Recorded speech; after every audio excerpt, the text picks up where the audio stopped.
Hadir Bu. Sudah Vivi. Hadir. Eviani. Hadir Bu. Bagas. Tidak ada Bu. Kenapa? Nggak tahu Bu. Nggak tahu, ya udah nanti Ibu cari tahu dahulu kabarnya. Nah, selanjutnya kita akan menyanyikan lagu nasional terlebih dahulu untuk memperkuat rasa nasionalisme kita. Silakan semuanya berdiri.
Yang selanjutnya, tujuan pembelajaran kita pada hari ini yang pertama yaitu melalui memeragakan percakapan, peserta didik dapat berbicara dengan volume yang tepat sesuai konteks dan tempat berbicara. Yang kedua, melalui membaca informasi, peserta didik dapat menyimpulkan nama tempat umum yang dimaksud. Nah, di sini ada gambar. Coba kalian lihat gambar yang ada di PowerPoint. Apa yang sudah dilakukan kedua anak tersebut? Menyeberang. Menyeberang apa? Jalan. Kemudian kalian tahu tidak? Ini namanya apa? Zebra cross. Pintar sekali.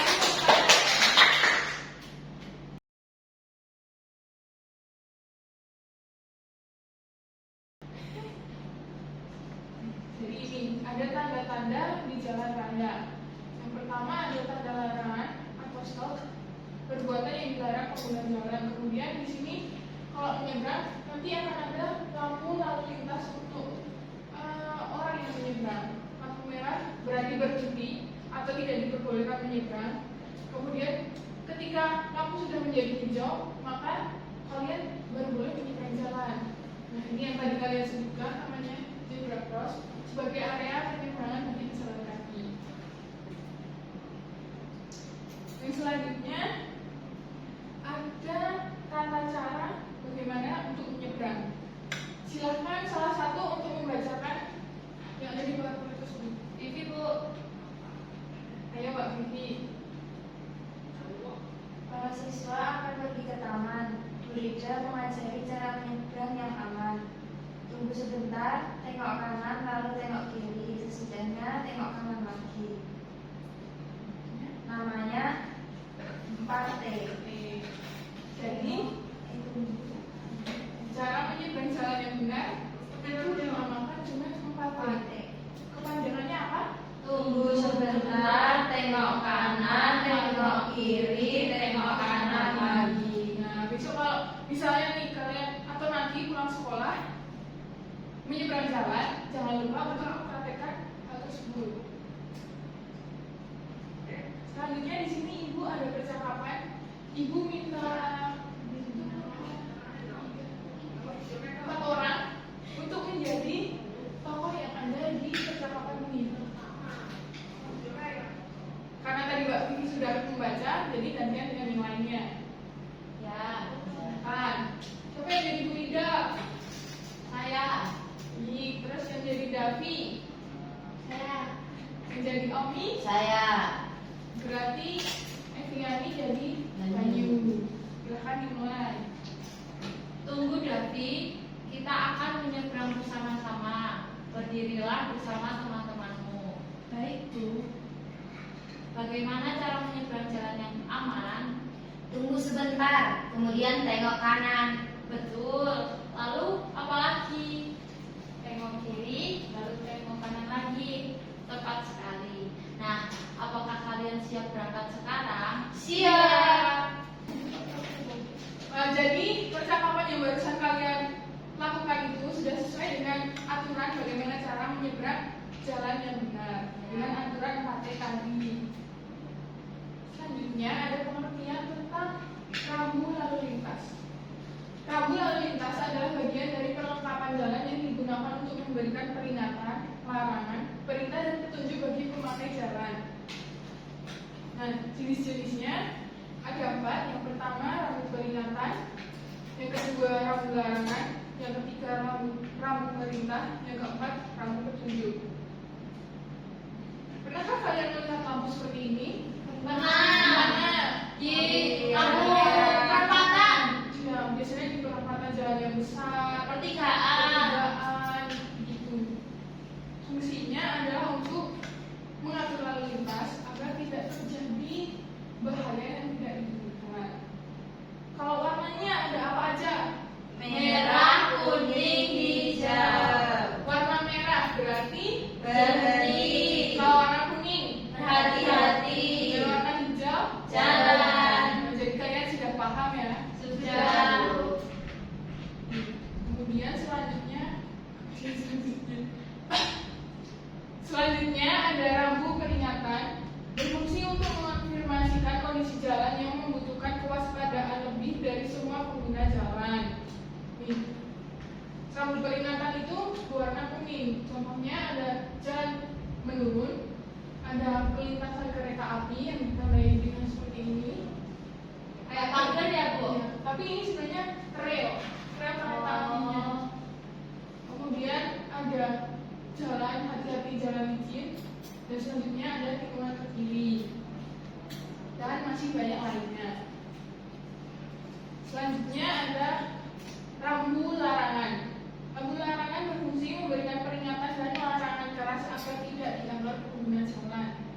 Rambu ini biasanya berwarna merah, yang kemudian akan ditandai dengan tanda coret seperti ini. Contohnya ada rambu dilarang parkir, kemudian rambu dilarang putar balik, kemudian ada rambu dilarang mendahului, dan yang terakhir ada truk dilarang lewat, dan masih banyak lainnya. Selanjutnya ada rambu perintah. Rambu perintah ini berfungsi untuk menyatakan perintah wajib bagi seluruh pengguna jalan. Rambu ini ditandai dengan warna biru seperti yang ada pada gambar. Contohnya ada tanda parkir, kemudian jalur bus, ada tanda darurat, dan jalur sepeda. Yang selanjutnya yaitu ada rambu petunjuk, berfungsi untuk memandu pengguna jalan selama perjalanan atau memberikan informasi lain kepada pengguna jalan. Biasanya kayak gini. Ini juga termasuk rambu larangan atau tanda bahwa di situ ada rusak, atau di situ ada Peringatan ya, Bu? Ya, peringatan. Kemudian di sini ada ini namanya penunjuk arah. Pernah lihat nggak? Pernah, Bu. Yang petunjuk arah yang pernah, yang berusaha sama itu yang atasnya belum pernah. Yang atas itu longsor nggak sih? Iya, Rawan misalnya itu longsor. di pegunungan ada kayak gitu. Nah, ini seperti yang ibu katakan tadi, simbol dan warna rambu lalu lintas. Warna merah berarti tanda larangan atau pembatasan, kemudian warna kuning berarti peringatan adanya potensi bahaya, warna biru berarti tanda perintah atau informasi umum, dan warna hijau berarti informasi rute atau arah. Selanjutnya ada manfaat mematuhi rambu lalu lintas. Yang pertama, mengurangi resiko kecelakaan. Yang kedua, menciptakan ketertiban di jalan raya. Dan yang ketiga, menjaga keselamatan diri sendiri dan orang lain. Ibu ada contoh lain tentang rambu-rambu lalu lintas. Supaya kalian lebih paham lagi, jadi di sini ibu ada media pembelajaran. Nanti ibu minta tolong kalian untuk mengasahkan ini sesuai dengan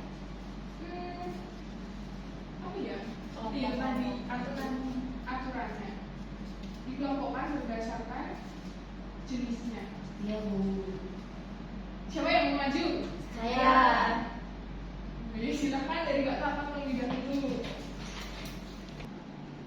Nah, Ibu akan bagikan kartu ini, tanda ini secara acak. Jadi nanti kalian memasangkan sesuai dengan yang tadi Ibu bilang.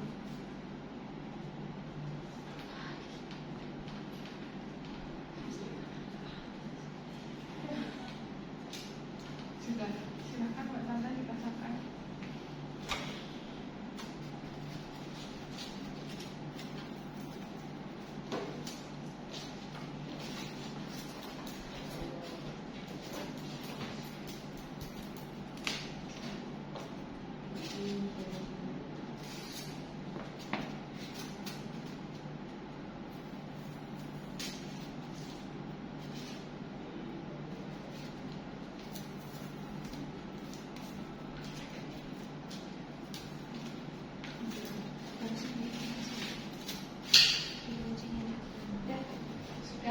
Sudah memasangkan. Menurut teman-teman bagaimana jawaban Mbak Tata? Sudah benar. Warna biru berarti Perintah. warna hijau Petunjuk. larangan. Dan warna kuning Peringatan. Udah untuk Mbak Tata. Selanjutnya siapa yang mau memasangkan? Mbak Vivi tadi yang mau memasangkan. Silakan maju.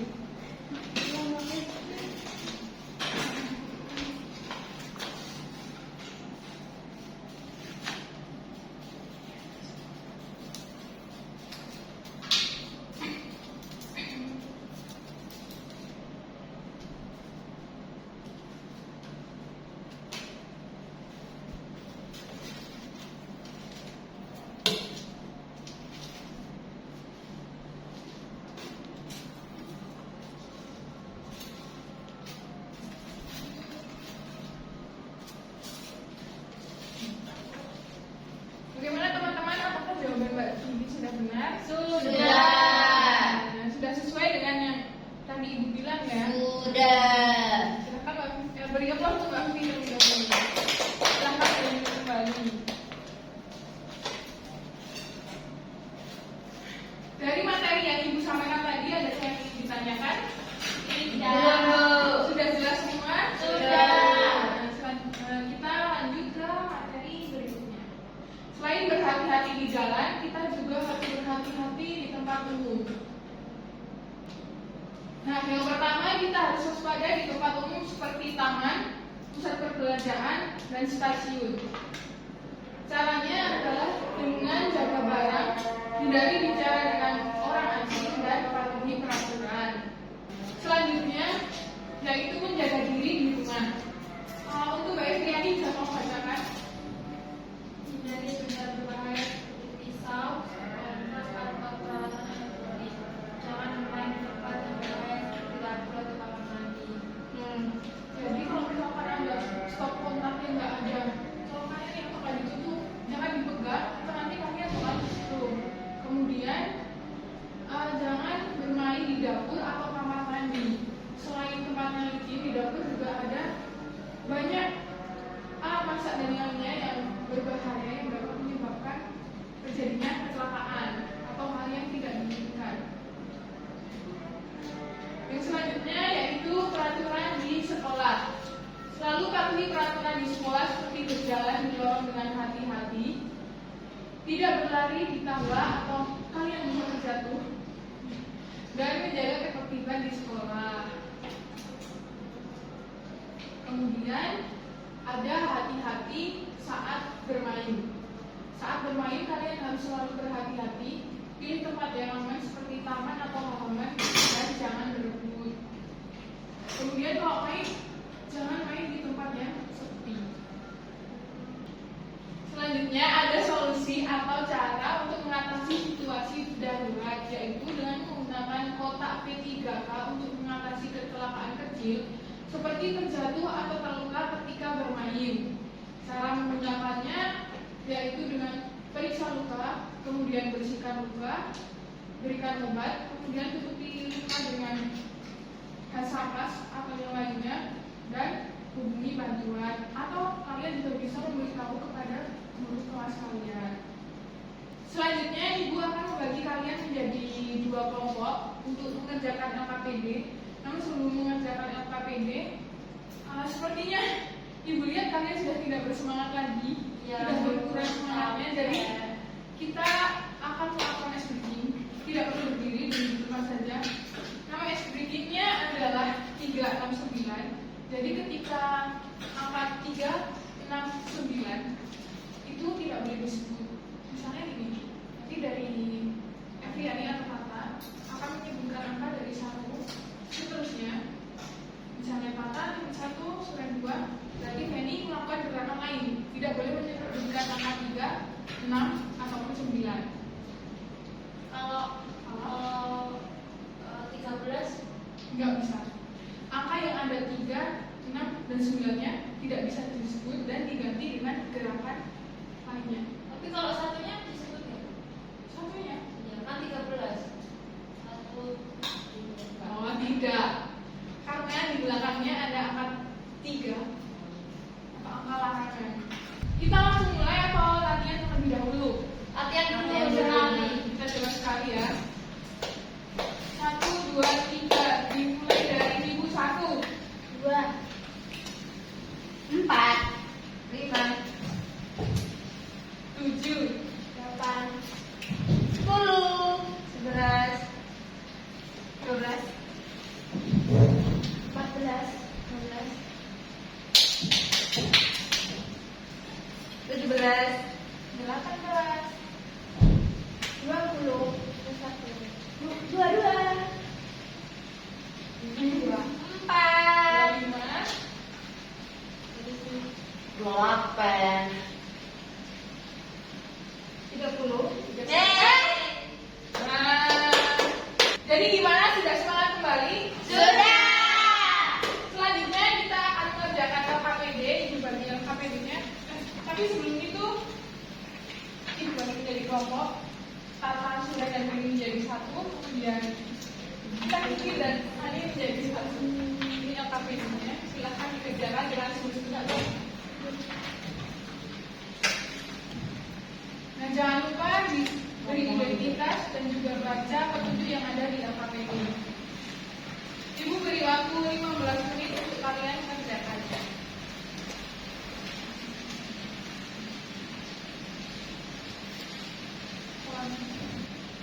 Apakah ada kesulitan dalam mengerjakannya?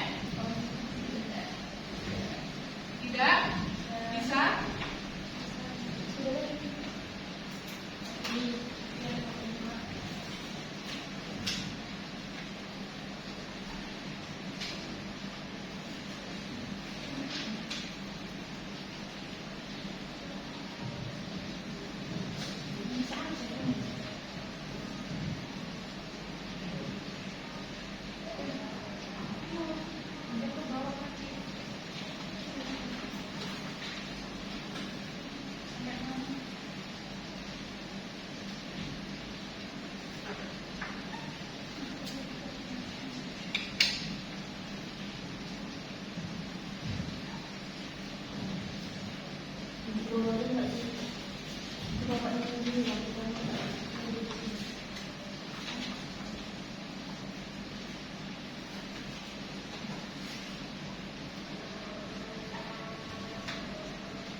Apakah sudah selesai anak-anak?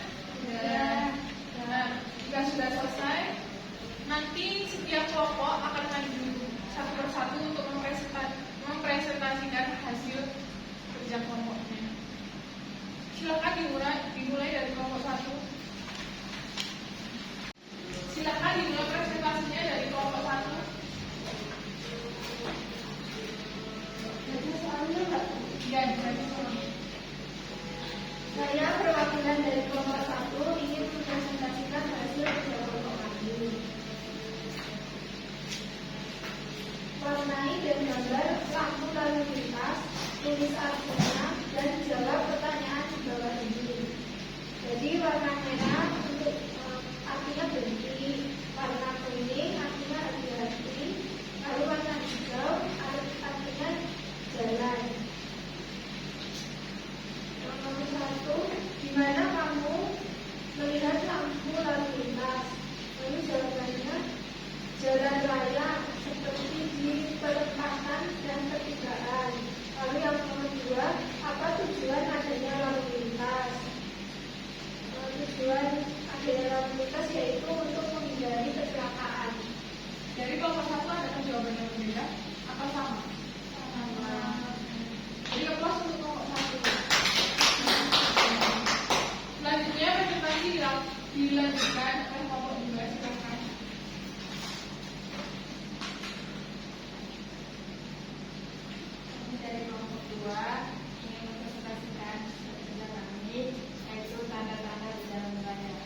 jawaban nomor 1.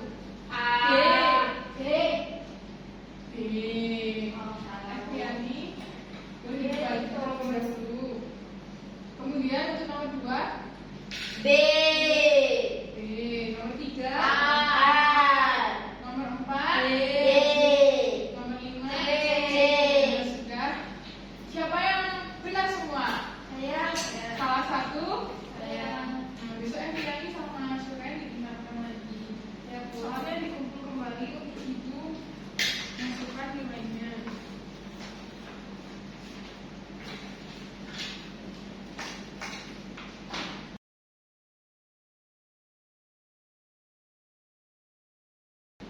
Sampailah kita pada penghujung materi di hari ini. Sebelumnya ibu akan membacakan penutup, yaitu mengingatkan pentingnya menjaga keselamatan diri kapan saja dan di mana saja agar selalu berhati-hati. Pembelajaran hari ini kita akhiri sampai sini. Cukup sekian materi yang dapat ibu sampaikan. Apabila ada salah kata, ibu mohon maaf. Sebelum mengakhiri pembelajaran, alangkah baiknya kita berdoa terlebih dahulu. Silakan salah satu untuk memimpin doa. Saya. Silakan Pak Fi. Untuk mengakhiri pelajaran hari ini, berdoa enggak? Berdoa selesai. Terima kasih Mbak Fitri. Wabillahi taufiq wal hidayah. Wassalamualaikum warahmatullahi wabarakatuh. Waalaikumsalam.